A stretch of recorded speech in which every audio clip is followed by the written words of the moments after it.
So for this one,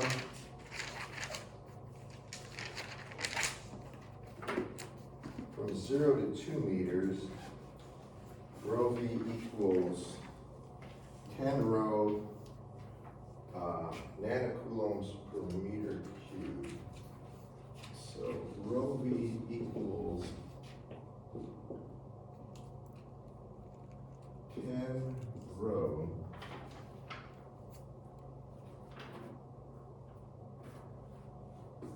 nanocoulombs per meter cubed.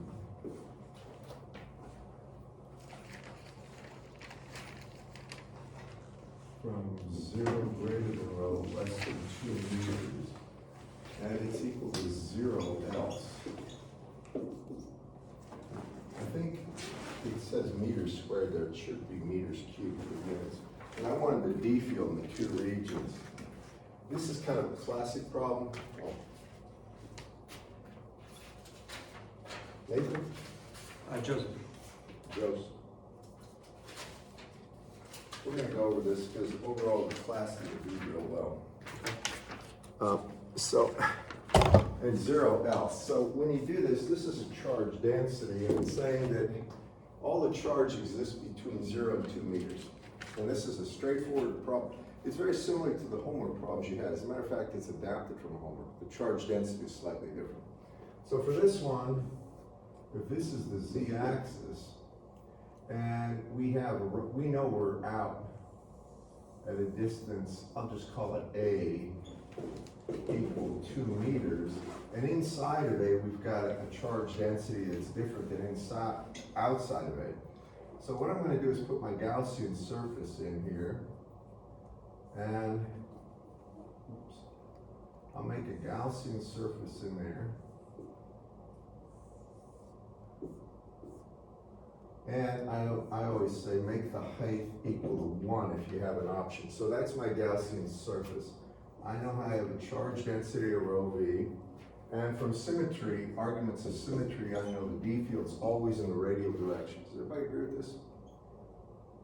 So the first thing I do is say for the region rho less than 2 meters, I know that the integral of d dot ds is equal to rho v dot dv. That's a general statement.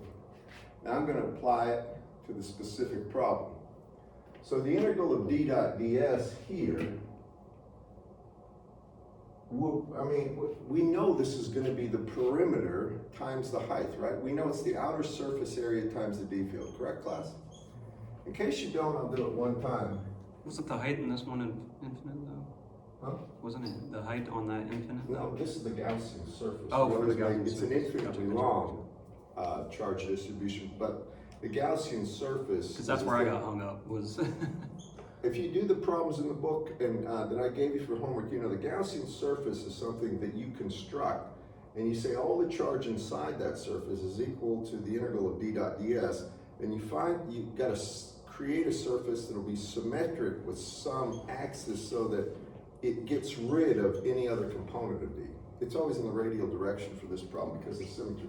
So it's the integral of d rho here, a rho, and then it's dotted. We know d rho is only going to be a function with rho. Then it's dotted with the surface, and the surface would be rho d phi dz. Now here, phi is going to go from going to be in the a rho direction, from 0 to 2 pi, and z is going to go from 0 to 1. Well, a rho dot a rho is going to be 1. And then when we integrate d phi from 0 to 2 pi, we get 2 pi, so we get 2 pi rho d rho times 2 pi rho here, times a height of 1. So I always leave the height be 1 when I have a choice. And that's equal to the integral of rho dv.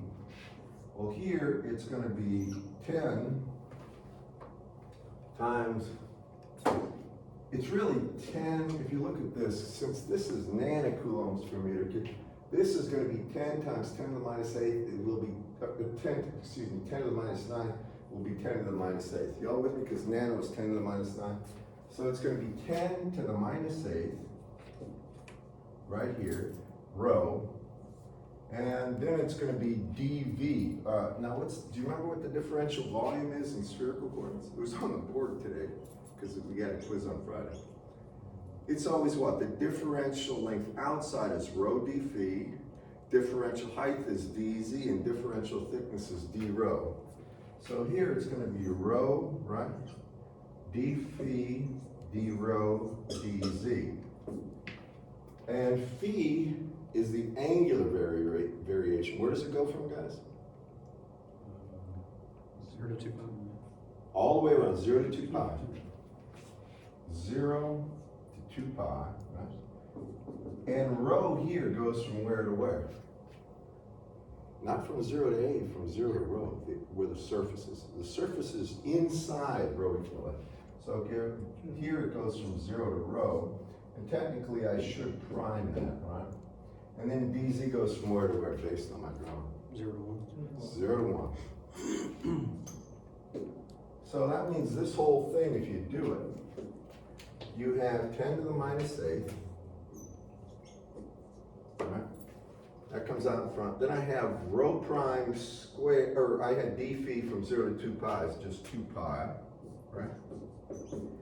And then I have d rho prime, and I have times rho prime squared. Integrate that would be rho prime cubed over 3 from 0 to rho would simply be rho cubed over 3. Y'all agree with this? Right? And finally, dz from 0 to 1 is just 1, correct? Everybody see this, guys? This wasn't meant to be hard. This was meant to be just a template problem out of the book. The only thing you had to do was change rho v from a constant to something varied. All right, now I'm going to go ahead and say that the 2 pi cancels on both sides. Y'all see that? And then I have d rho here be equal to 10 to the minus 8 over 3 times, now the 1 rho here cancels 1 rho over there. Do y'all see that? So it's going to be rho squared, right? The 2 pi's cancel, and that's it. And this is d rho from rho greater than or equal to 0, less than or equal to a. Now, when you go out for rho greater than a here, now your Gaussian surface is out here. It's way out here, right? Just a height of 1. But now the distance rho is greater than a, and y'all know that all the charge, possible charge, is going to be inside this region, because it's limited from 0 to a. Do y'all agree with that? So I come down here and now I say the integral of d dot ds over the surface will be equal to the integral of rho v dv. I'm going to make mention of something. The d field's in this direction, so when we look at the d field, d rho dot ds on the upper and lower surfaces and integrate, it's 0 because there's a 90-degree angle there. And ds is perpendicularly up because it has to be, the surface of that is planar and it's in the horizontal plane. And that means the differential element has to be dz or minus dz. Well, that dot into a rho will be 0. This one will be what? When I integrate d dot ds, so it'll always be the same in cylindrical. What is it, guys? The perimeter times the height, right? What's the perimeter or circumference? 2 pi rho, correct, guys? So it's 2 pi rho times the height times d rho. Y'all know what I'm doing right here. I'm talking, I want to make sure. I'm just taking the surface area, outer surface area of a cylinder. That's the perimeter or circumference, 2 pi rho times the height, times the d field, d rho, and that's equal to the charge density. Well, the charge density is the same thing as it was here, right? 10 to the minus 8th, and then I can just put rho prime squared d phi d rho dz And what are the limits of phi, guys? Phi goes from, 0 to 2 pi. that's right, 0 to 2 pi. And where does rho go from? 0 to a. Right, because it's all the charge, right? It doesn't go out to rho because there is no charge. This charge density is 0 out there. I could make this up to two separate integrals and then integrate 0 times this from 0 to a, but it makes no sense doing that. So now I go from 0 to a, and where does the height go from? From 0 1. 0 to 1. And frankly, the last integral you really don't need, right? Because it's just going to multiply by 1. So when I do this, I get 2 pi rho times d rho over here is equal to, Shouldn't that be 10 to the negative 8 over 3? where? Up at your triple integral on the right there for. No, it's the charge density is this, right? Oh. And we integrate times the differential one. When we integrate, we'll get that, right? So now when I integrate this, now I get 10 to the minus 8, right? When I integrate d phi, what do I get?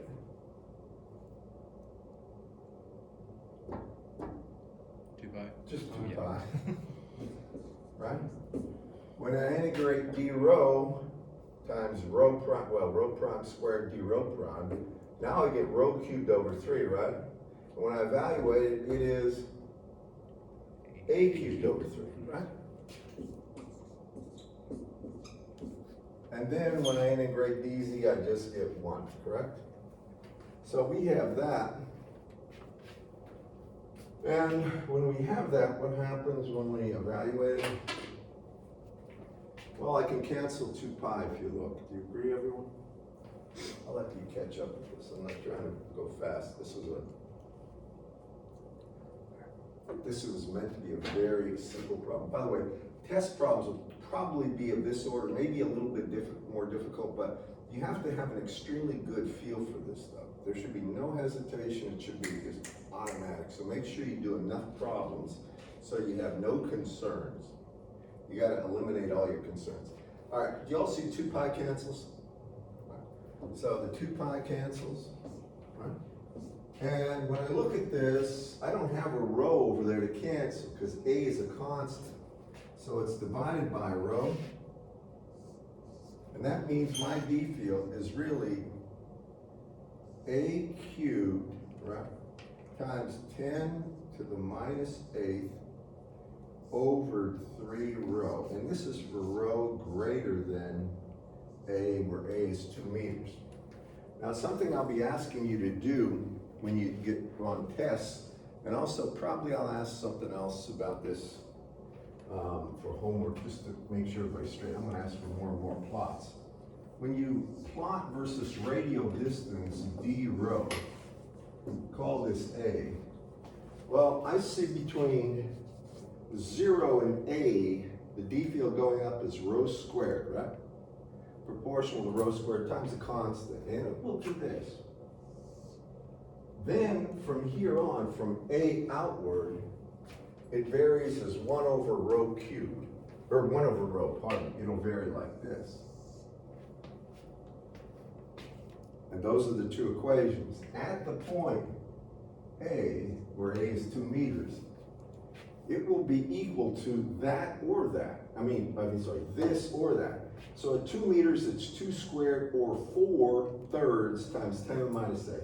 This point will be 4/3 times 10 to the minus 8 coulombs per meter cubed, right here.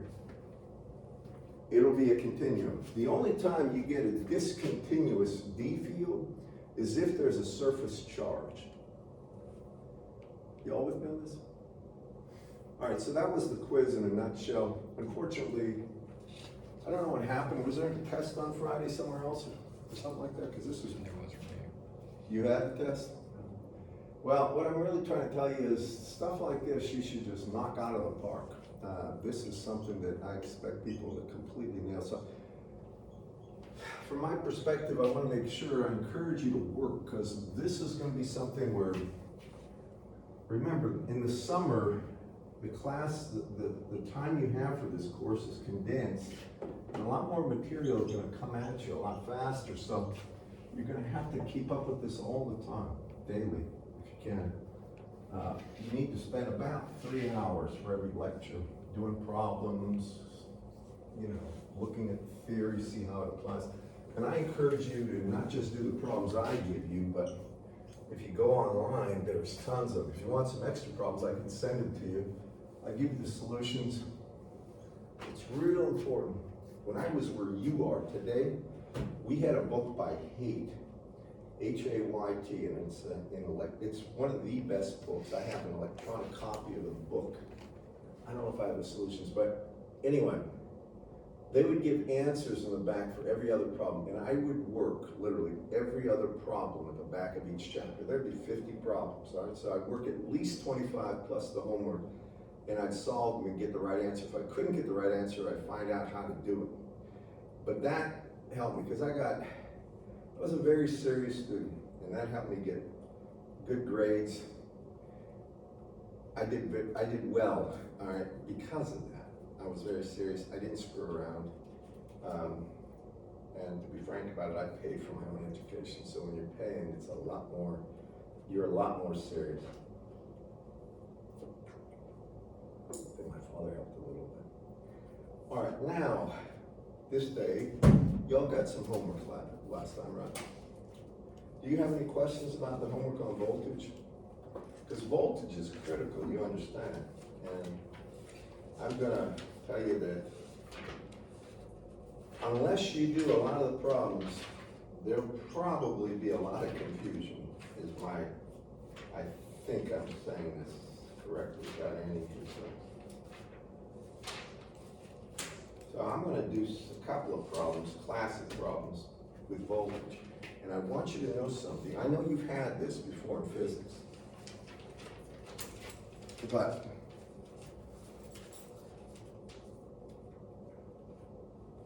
spending 3 hours outside of class between each lecture is considered standard for this type of stuff.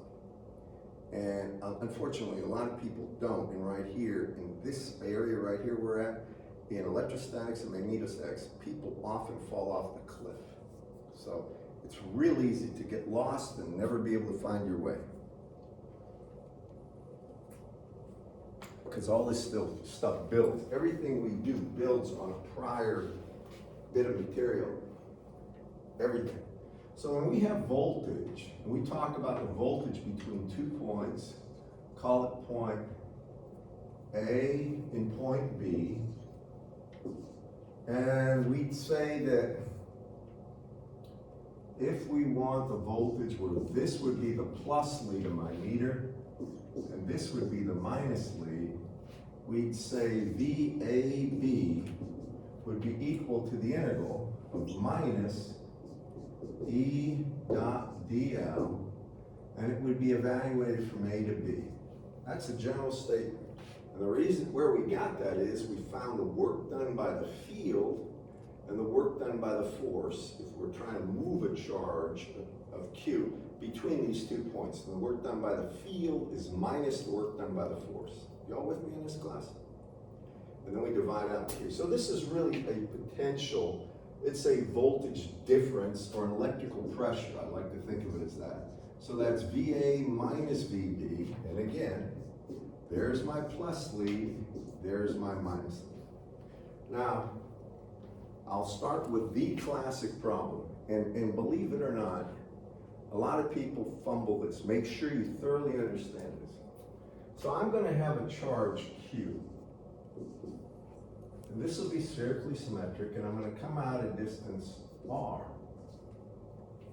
All right? And I'm gonna have a point A here, at a radial distance A, and I'm gonna have a point B here at R equal B. And I wanna know what the voltage difference is, VBA. Y'all with me on this? Sorry, VAB. I could put VBA, but. And there's one thing on this. The A, oh, I'm sorry.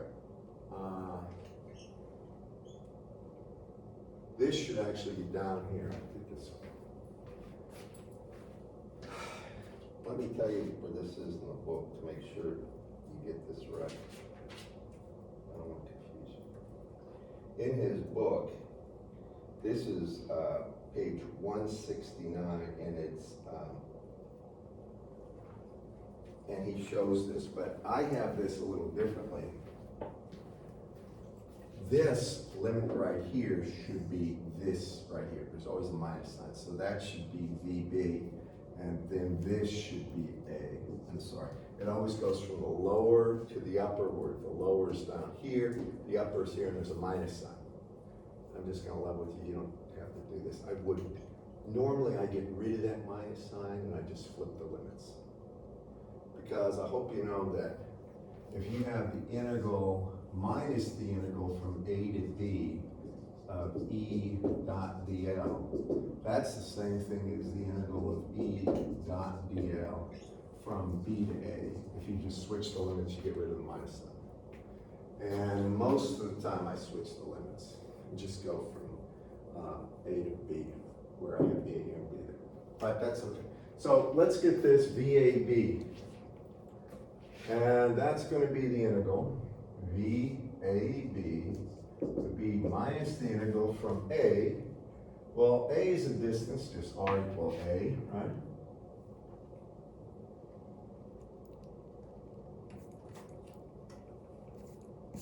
So this is R equal A, sorry, from R equal B to R equal A of E dot DL. That's equal to an integral minus the integral of the E field. Well, now what's the E field from a point charge if I'm a distance R away? And the charge is located at the origin. Do y'all remember? It's just, From a point charge. 1 over R squared. Well, it would be, you're right, but it would be Q over 4 pi epsilon naught R squared AR. Do y'all remember that? So when I come here, I have the integral of Q over 4 pi epsilon naught R squared AR. Now it's dot DL, and do you remember the differential length in spherical coordinates? Well, it's dr, this is the only one you care about, AR, plus, and then it's r d theta, a theta, you won't need that one, plus r sine theta, a phi. All right. I'm not gonna rewrite this, but I'm just gonna show you this. When I take DL and I dot it into AR, only the AR component survives. Do y'all follow me? This dot product will be 0 on this, so I'm just gonna put DR AR here.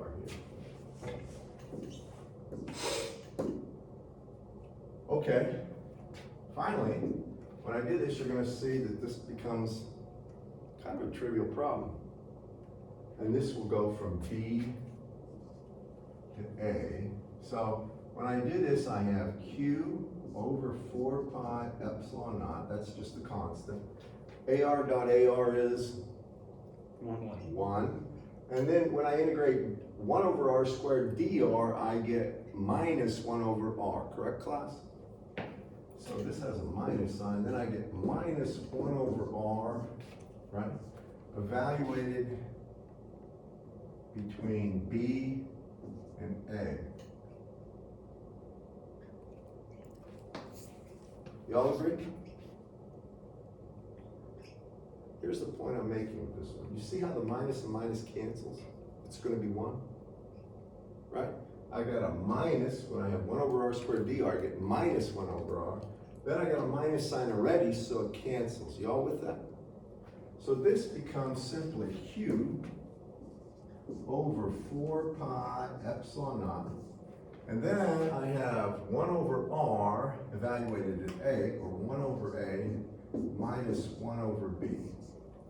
And that would be the voltage VA minus VB, which is VAB.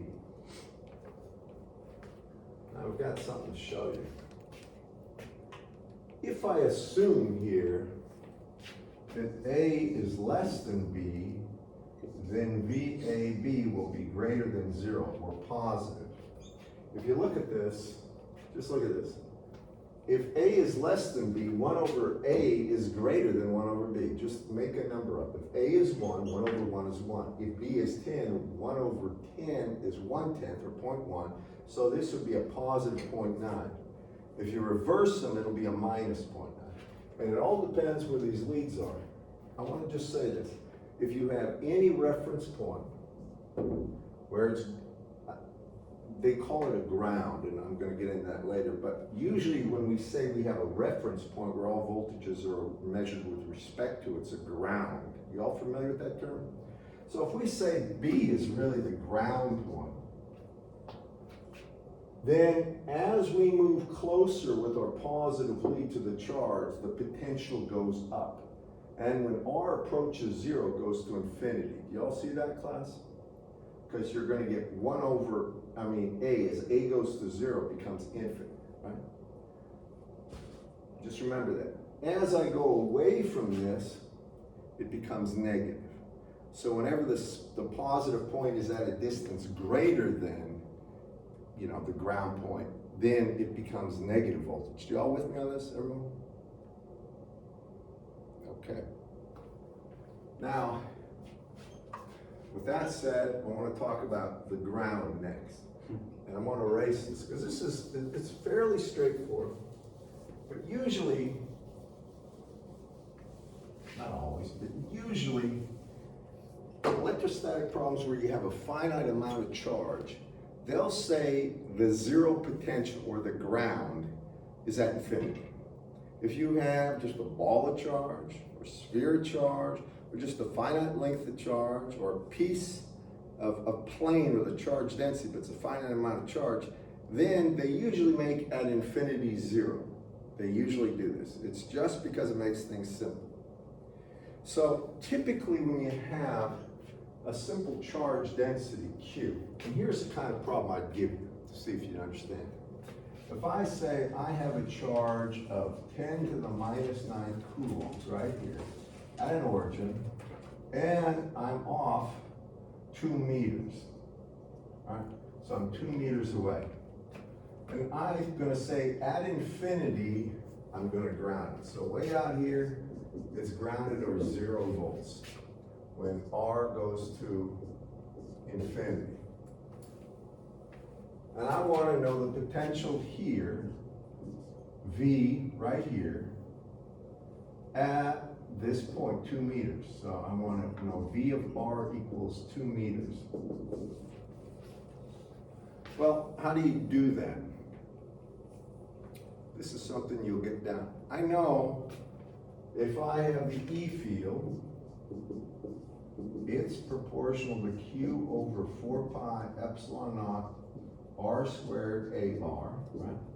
And I know if I integrate E dot dl, I really am going to have an integral of Q over 4 pi epsilon naught R squared AR dot dr, which is going to be simply dr AR. It does have those other terms, but they dot out to 0. It's going to be that minus sign, and it's going to be from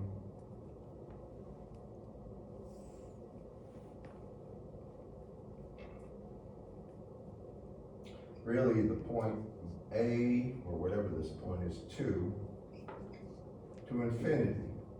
Now, I know at infinity it's 0, which makes sense because I'm going to have Q over 4 pi epsilon naught.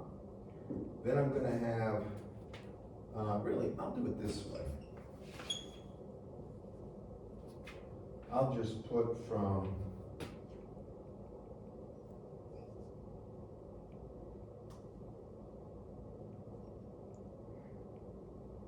I had B. So that's VA minus VB. And what I'm going to get is 1 over A minus 1 over B. And if we assume B is going to infinity, right? We take the limit as B goes to infinity, in fact, that condition at R equals 0, the voltage goes to 0, it's actually enforced, and then I simply get Q over 4 pi epsilon naught A will be the voltage. Now, that's the voltage at a point VA, and really it's at V R equals A for any value of A. So you can easily get the voltage, and you should know this. You can get the voltage at any point if you know the charge and you know A.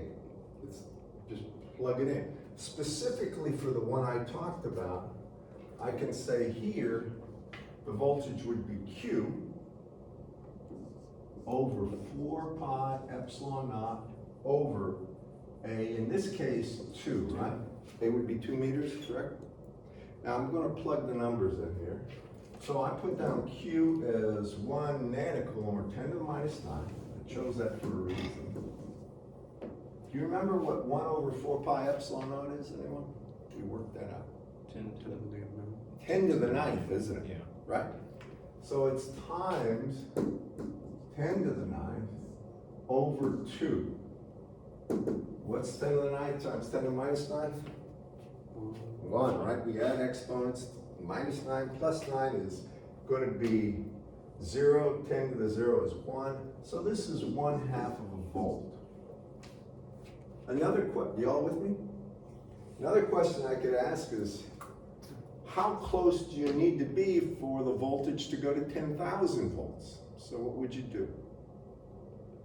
If I wanted the voltage with respect to infinity to go to 10,000 volts, what would you do? I would set Q over 4 pi epsilon naught alpha, set that equal to 10,000 volts, and then just solve for Epsilon alpha. naught, yeah, R equal 10 to the 4th, any voltage you want, right? And now you solve for R, correct, class?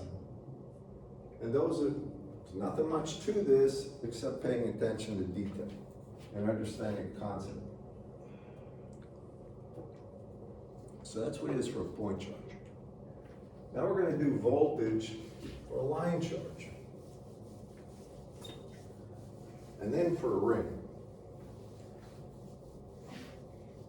I'm going to tell you, this stuff is very important because capacitance and resistance calculations are based on an understanding of what I'm doing right here.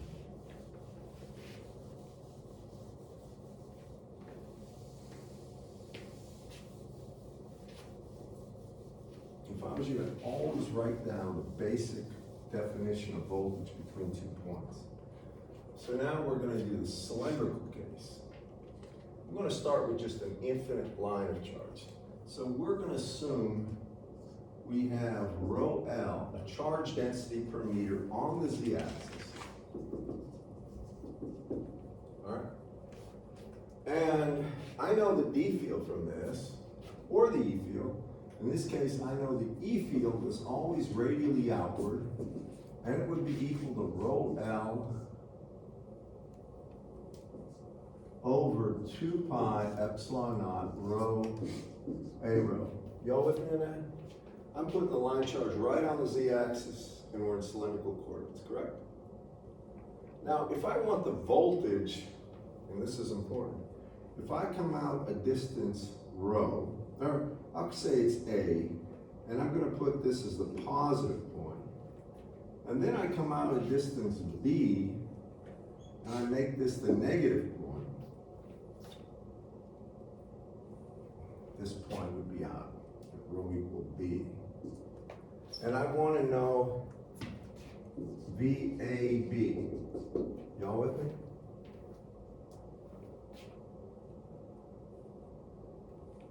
I gotta tell you one thing. You're gonna find out it doesn't matter what the height difference is at all, because the E field's radially out. And when you integrate E dot dl, if you're going this way, it's 0, all right? The E field's this way. If dl is straight up, if you're integrating from one point, the dot product is 0. There's no change, so it does not matter with elevation. Another thing, it doesn't matter on angle. As long as this distance out to here is B, and this distance here is A. We can move these things like this, angularly different, and the voltage will be the same as long as A and B are constant. Y'all with me? So that doesn't matter. The only thing that matters is the radial distance difference. So when I take a look at VAB, that's equal to minus the integral from B to A of E dot DL. That's the fundamental definition. Now Whitmer's book has VB minus A, and he'll have A down here and B here. I just reverse the symbols.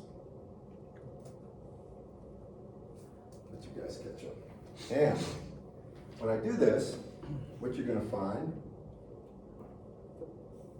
I'm gonna go ahead and write down the E field.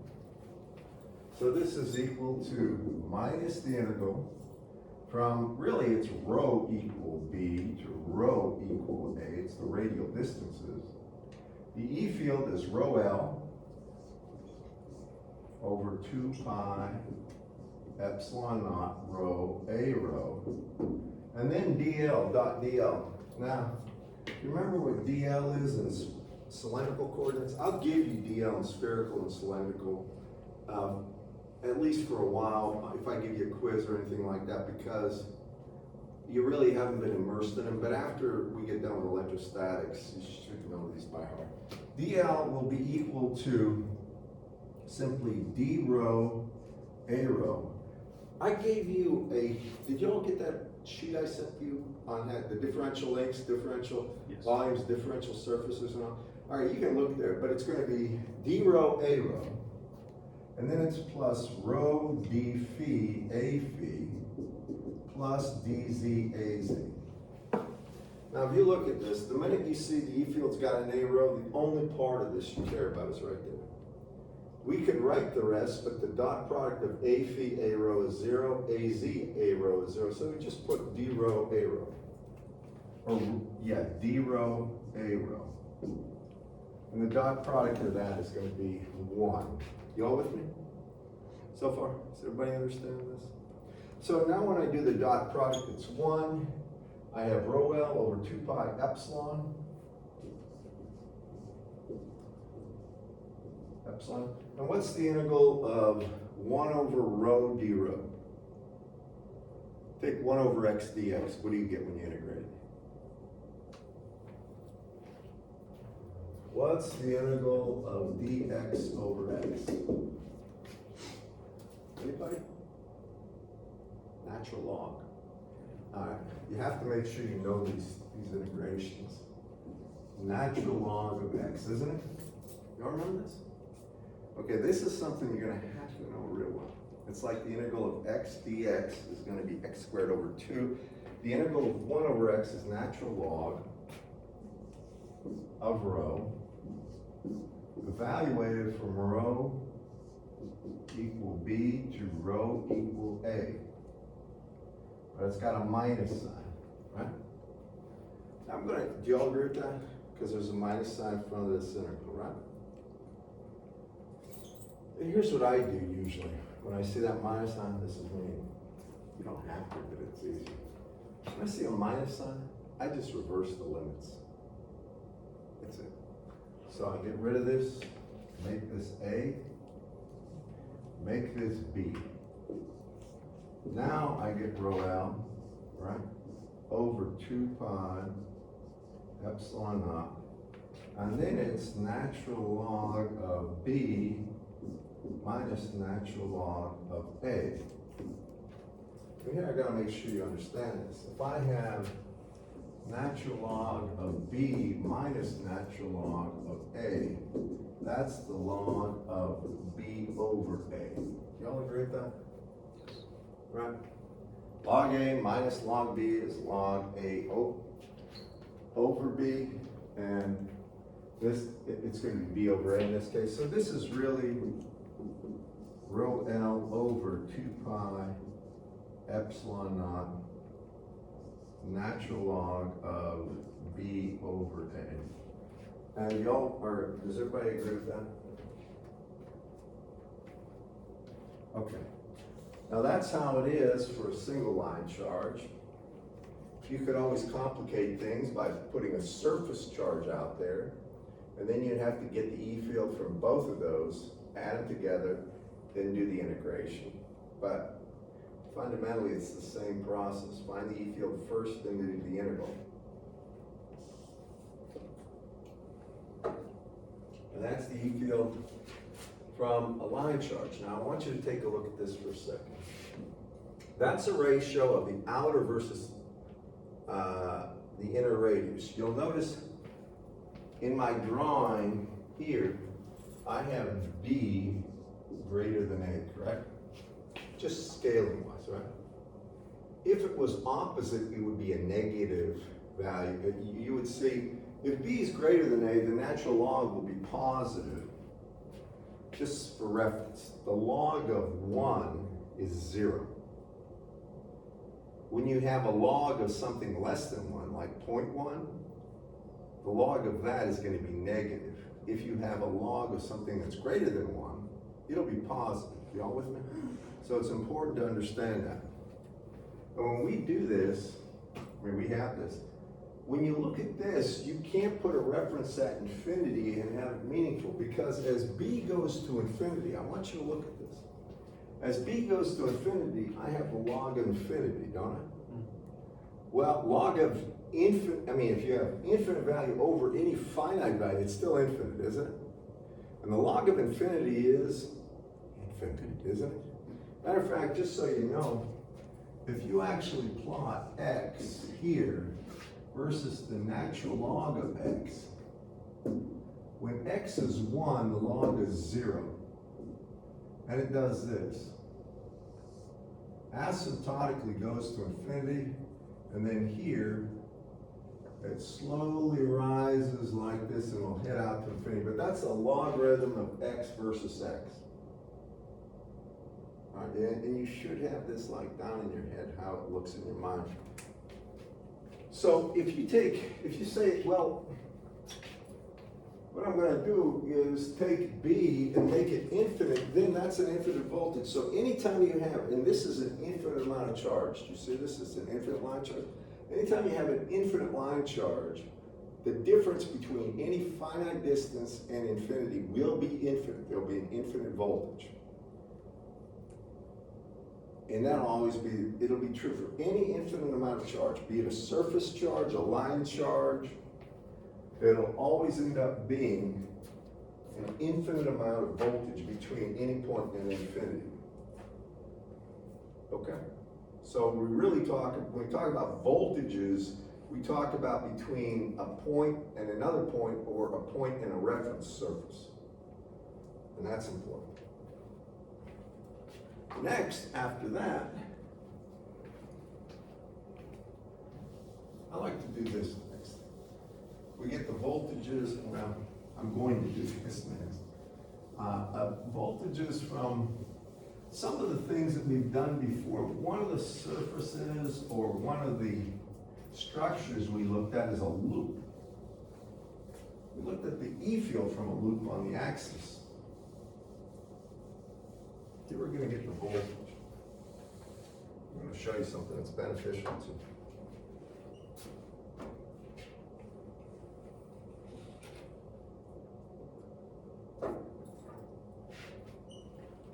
It's supposed to rain today, guys. Like 20% chance, 15 to 20% chance. Not much of a chance. But I think it's supposed to rain like After- later tonight. is Tonight. When Later it's afternoon. really. I'm not sure that's good either. All right. So, we looked at some structures. One of them was a ring, right?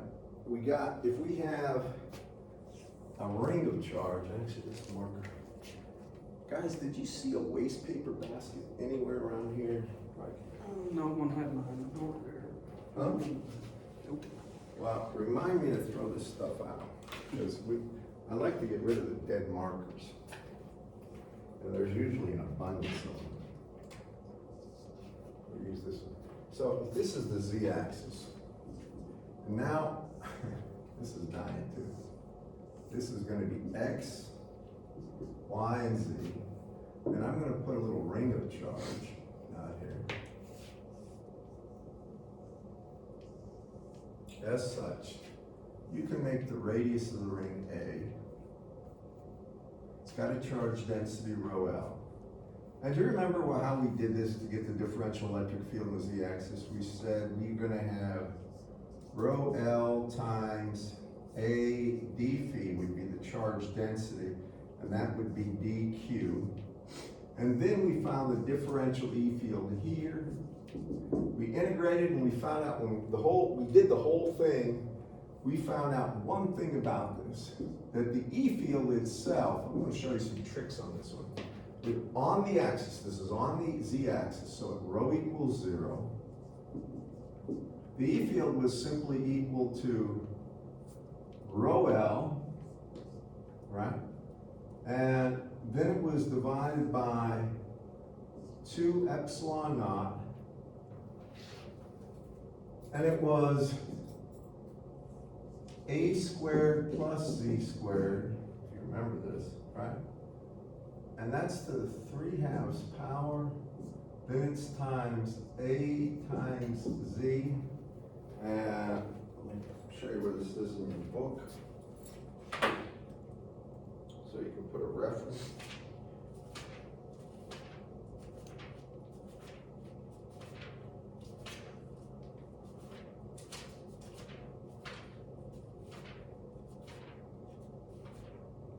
This is on page 139.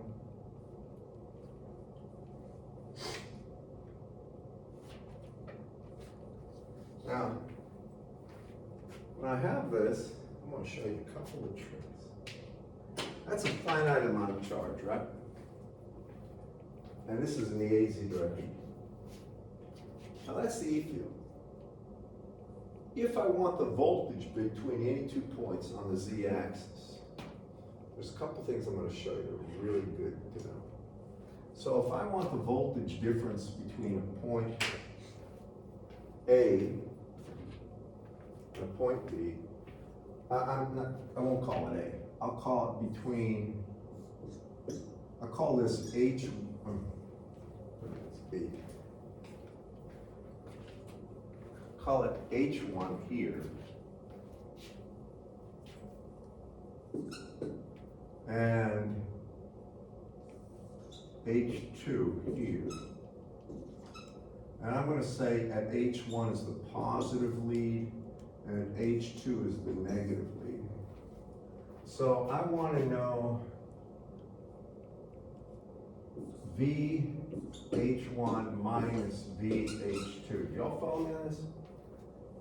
I'm just taking the voltage difference between here and here. It's on the z-axis, so it's at rho equals 0. And if we do this, we do the integration, we go ahead and we say, well, we know it's minus the integral. And here, this limit goes here of H1, or I mean H2, pardon me. Hold it. Yeah, H2, and here H1 is here.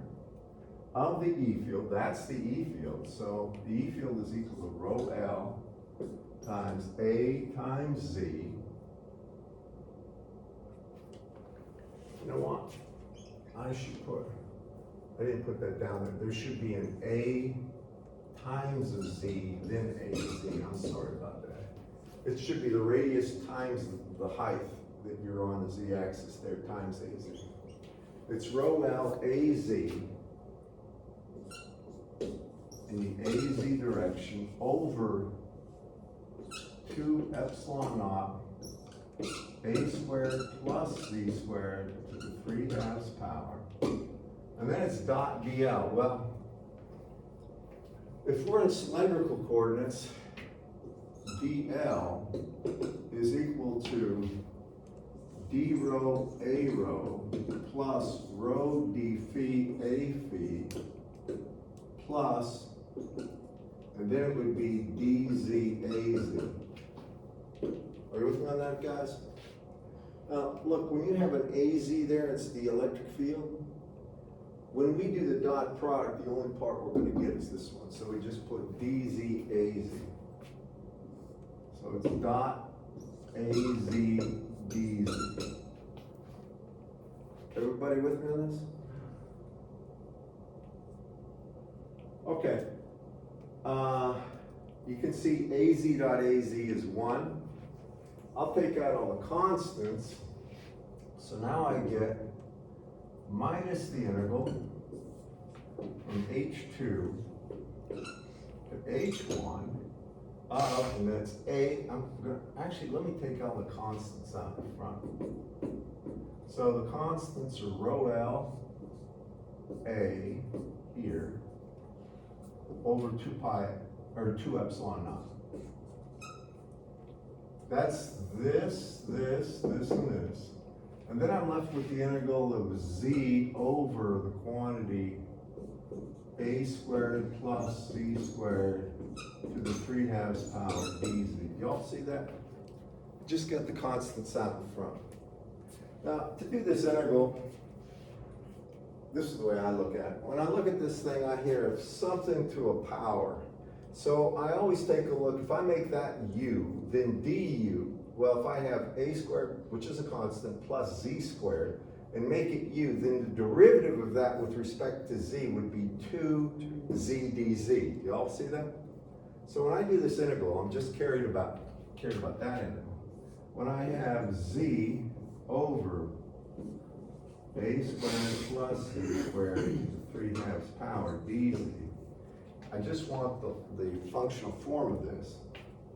I go ahead and I let u be equal to a squared plus z squared, and then du would be equal to 2zaz, dz, simply because when I do this, I'm going to assume a constant, or I have du over 2 is equal to z dz. Do y'all follow me? Willie?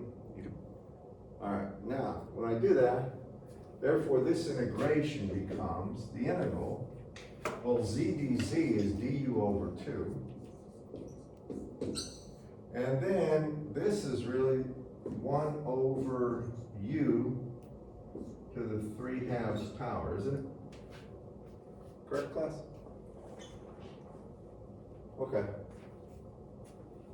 Now, that means it's going to be 1/2, right? And the integral, and I can put it this way so you can see it better. This would be u to the minus 3/2 power du. You agree? I just took. And so what's that integral? Well, when we do an integration of anything to a power, right? You always say that's going to be, take the constant out. It's going to be 1 over this variable, u, right? And then it's going to be to this power, right? Well, actually, let me do it this way. It's going to be 1 over 1 plus that power, or 1 minus 3/2, correct? And then I take this functional form and I add 1 to it. So now it's going to be minus 3/2, or u to the minus 3/2 plus 1. Do y'all remember? You know how to do integrations, right? So that means this comes out to be 1/2 times, well, 1 minus 3/2 is minus 1/2, or I can put down minus 2 over 1. And then it's going to be u to the minus 1/2, or 1 over u. And this is really just minus 1 over u. Do you agree with that, everyone?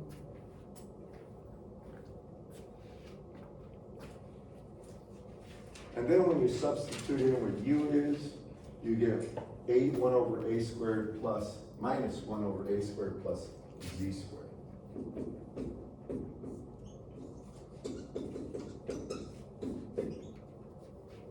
Everybody with me? I just did the substitution. So it means this integration is minus a rho L over 2 epsilon naught. And then I have that. There's a minus there, and I have minus 1 over a squared plus z squared.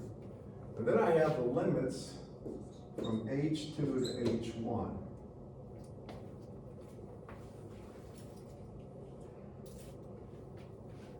Right? let you write it down. Anybody want to guess my next step?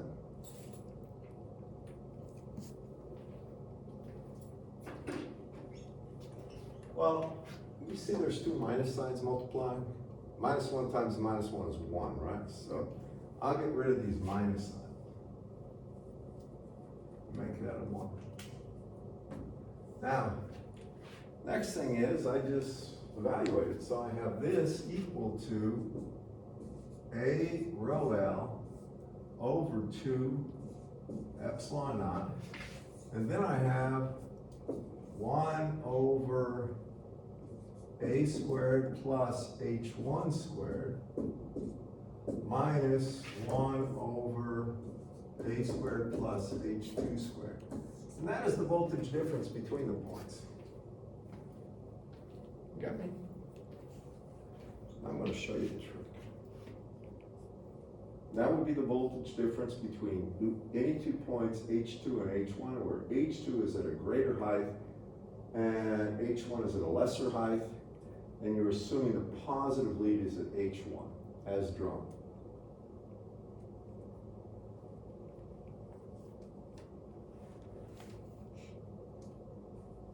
So next I want to show you a trick that professors know and students don't a lot of times.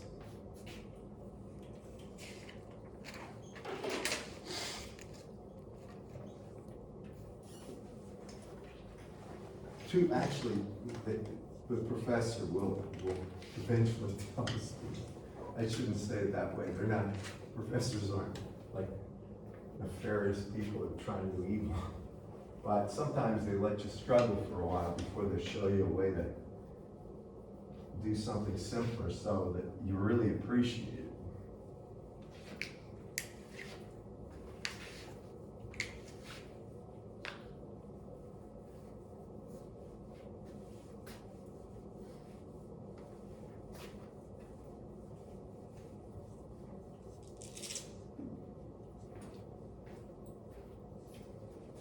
So next, this is something that'll make it easier. There's two things.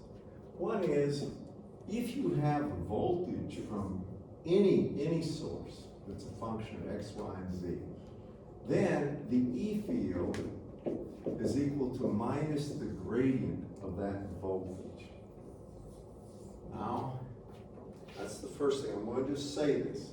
Again, this is simply taking derivatives of the voltage with respect to the axes like x, y, and z, and putting an ax after dv dx. I'm just going to tell you this. If it's Cartesian coordinates, the E field would be minus the quantity dv dx ax plus dv dy ay plus dv dz az. And if you have your books and you look in the very back cover of your books, they'll show you these. You'll see why I'm showing you in a second. Right back here. That cover. It's called the gradient. And it has it for cylindrical and for spherical. All those are simple derivatives. So if we could get the voltage, getting the E field would be fairly easy. Just a couple of derivatives. Now the second part of the trick. If you have a differential amount of charge, dq, and we assume the voltage at infinity goes to 0, did you hear me? I mean, you actually don't have to do that, but you get a constant.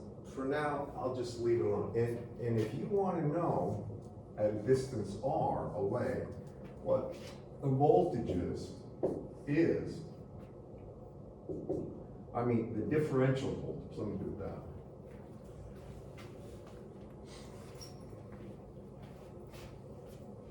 If we're a distance r away, the differential voltage at this point is just dq over 4 pi epsilon naught r. Now, remember with spherical coordinates, if we assume the voltage at infinity is 0, then the actual voltage is just Q over 4 pi epsilon naught R. Do you remember that? Here, we've gotten rid of Q, and we just say if it's a differential charge, that's it. But here's the beauty of this. Now, if you want the voltage from any type of charge configuration at a given radial distance, or a given radial distance rho, or a given height, you can say that the actual voltage would be the integral of the charge density. Really, it's whatever dq is. It depends if it's surface or volume or line, over 4 pi epsilon naught, and then it has to be the radial distance to that point. And that would be the voltage. That's it. Now, why is that so good?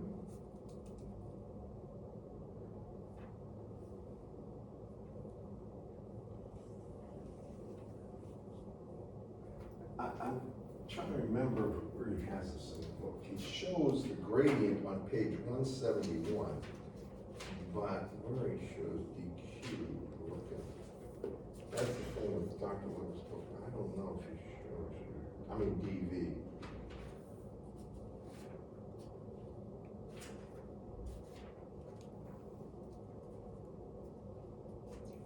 Somewhere he does.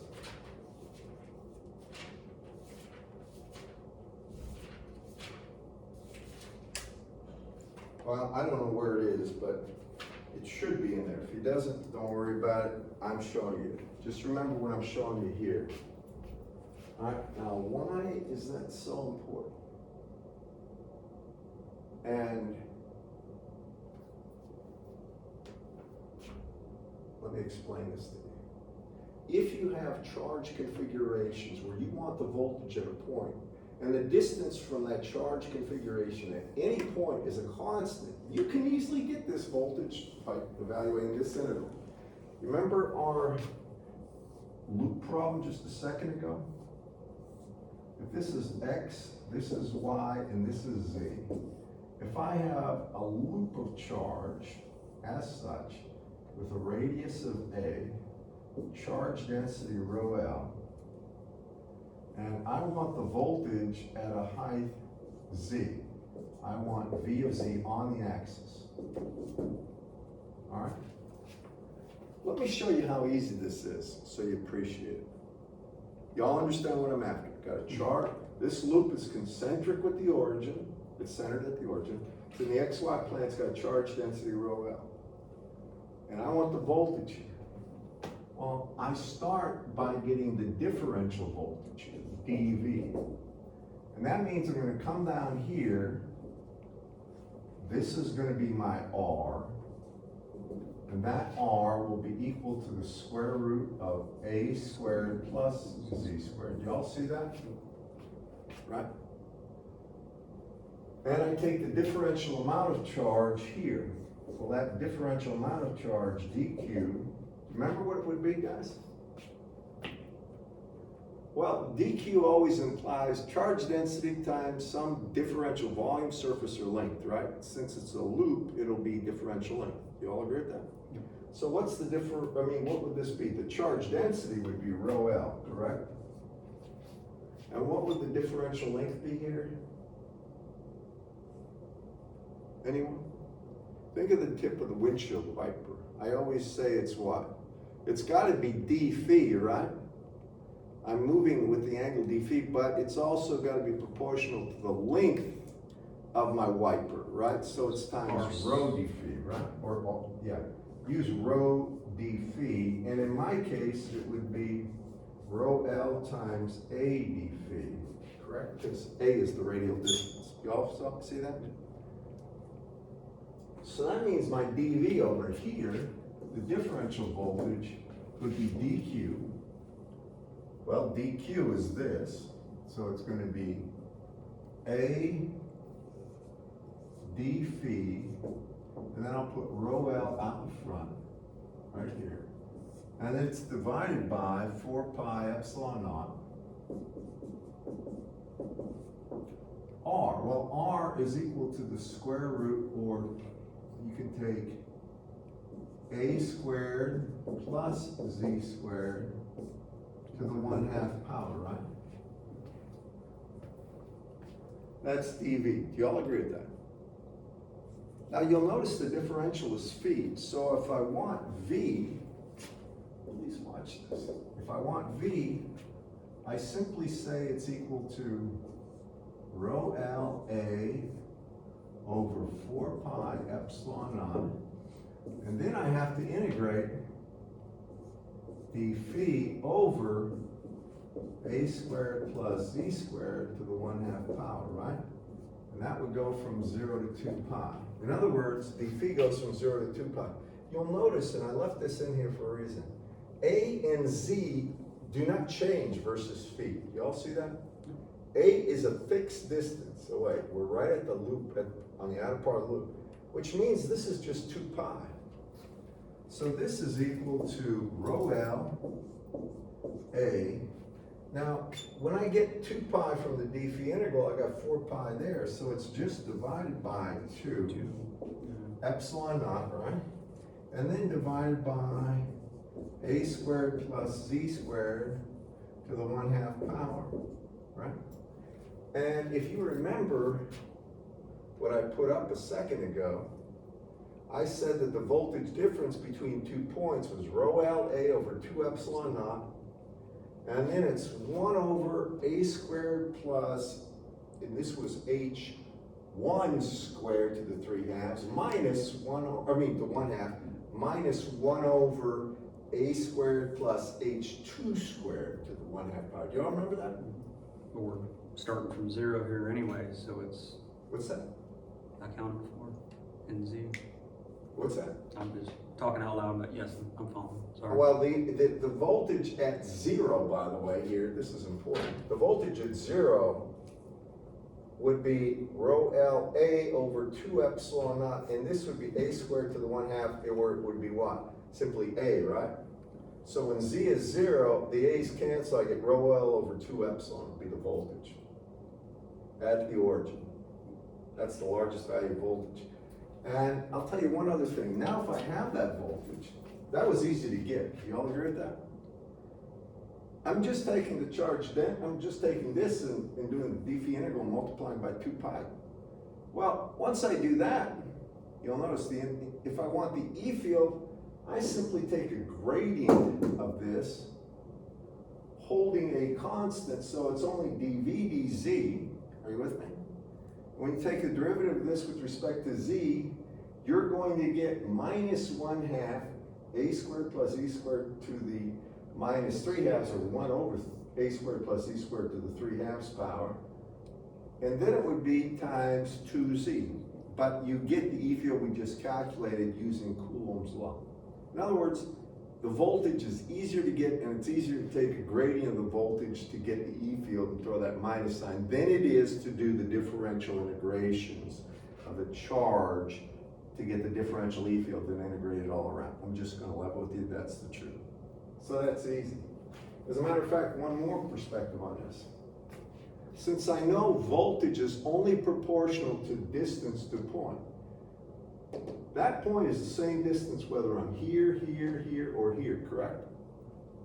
And if that's the case, I can take all the charge, put them at one point, and just divide that charge by 4 pi epsilon naught r over r, and that would be the voltage as well. And you'll see that in fact it is, because how much total charge is on this loop?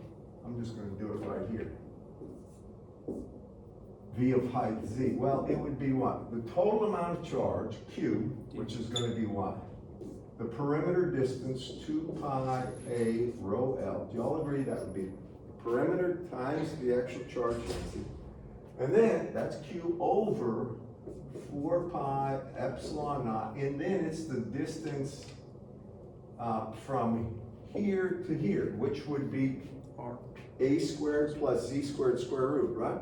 Yeah, so it's going to be square root of a squared plus z squared, and lo and behold, the 2 pi's cancel. We get the same thing just by inspection in this one. When we realize the voltage is only going to be, the differential voltage is proportional, only the distance away from, it doesn't matter if you're going, what direction you're going. If you know the distance away, that's the only thing that matters, and it's proportional to 1 over r It's Q, dq over 1 over r, 4 pi epsilon naught r, and in this case, it's just total charge around the loop divided by 4 pi epsilon naught distance from the loop's axis to the point of observation of voltage. Yep. So is there ever a reason you would need to use integration versus using a gradient? To calculate what? To find the accelerator, like, would you ever have? Well, if you had something like this, if you wanted the voltage and I mean, we did have to do integration technically, didn't we have to integrate this? Alright, but if you Just had, say doing it the long way instead of- Yeah, it's only really applicable to the highly symmetrical system with It's consistent not charge as- across the surface. the way you get rid of the hard integrations, that is having a high degree of symmetry. But here's something, if you had a finite line charge, where you're going over a distance, say L, and I'm coming up a perpendicular distance A away, and I wanted to know the voltage here, say V, just V at this point, with respect to infinity, it's a finite amount of charge, and there's rho up. Well, then you would have to get the differential, you'd have to take dq, which would be rho L, say this is, make it Z, rho L dz, and then you would have to divide it by this distance, and this distance would actually be a function of A and the distance you are from there, and you would have to do a complete integration. Do you see that? So there you would have to do an integration with respect to Z, and the actual distance would vary. I'll probably give you that for home. I'll define it clearly. But that's a good problem. Actually, the more problems you can do, the better your understanding of this is. Okay, so that's the E field. That's the voltage from a loop. Now, the voltage from a plane, when you just have a surface like an infinite surface here, well, we know the E field from planes aren't a function of the distance you are if they're infinite planes of charge. They're only a function if you're on one side or the other, because they always point away from the charge density.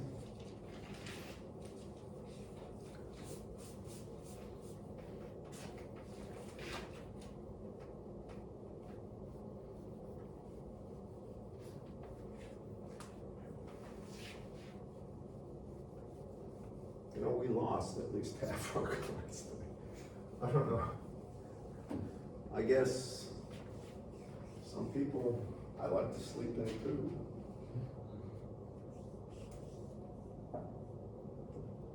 One day a week I get to sleep in. I got kids.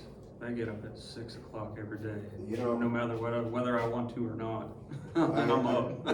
I have a dog too, and when we first got her, it didn't matter how late I was up. At about 5:30 to 6, she'd come over and somehow she'd always get at my toes and lick them and wake me up because she wanted to go out. Like, children, dogs, cats too. They'll get you up when they want to get up, and they don't care about when you want to get up. All right, the next is going to be an infinite plane. Infinite plane of charge. And we already know from before that if we have a charge density rho s and it's an infinite plane, that the E field is always going to be perpendicular to the plane. Right? And the only thing it's going to be is the charge density rho s over 2 epsilon naught, and it's in a direction normal to the plane, right? It's pointing away.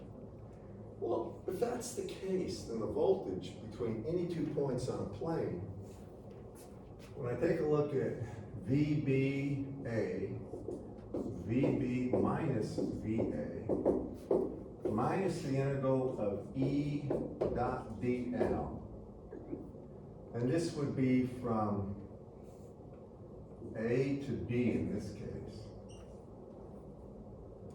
Well, if I'm above the plane, say this is in the XY, this plane is in the X, Y plane, and this is the Z direction here. Then it would be minus the integral from A to B of the E field, which is rho S over 2 epsilon naught. Now, if I'm above the plane, so I make the caveat that Z is greater than 0, would be AZ would be the normal direction, going up. Dot DL, well DL, the only thing you have to be concerned about is DZ, AZ. And you'll notice when you do this, DZ, or AZ dot AZ is 1. The rho S over 2 epsilon naught are not a function of distance, they're scalars, they come out. When I integrate DZ, I get Z, right? So it's really gonna be the voltage difference between A and B, where A and B are gonna be heights. And it doesn't matter what height. So if this is A, and this is B, then VA, or VBA would be equal to minus rho S over 2 epsilon naught, and then it's gonna be B minus A. So this is like putting this A's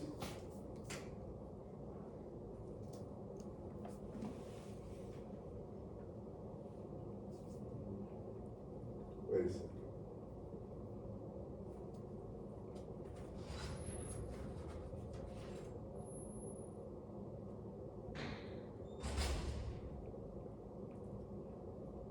That's like putting this positive, not negative.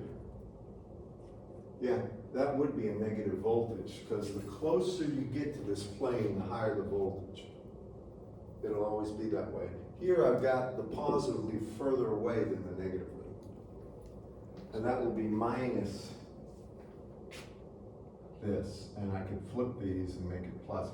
So that's it, I'm over by a minute or two, actually, several minutes.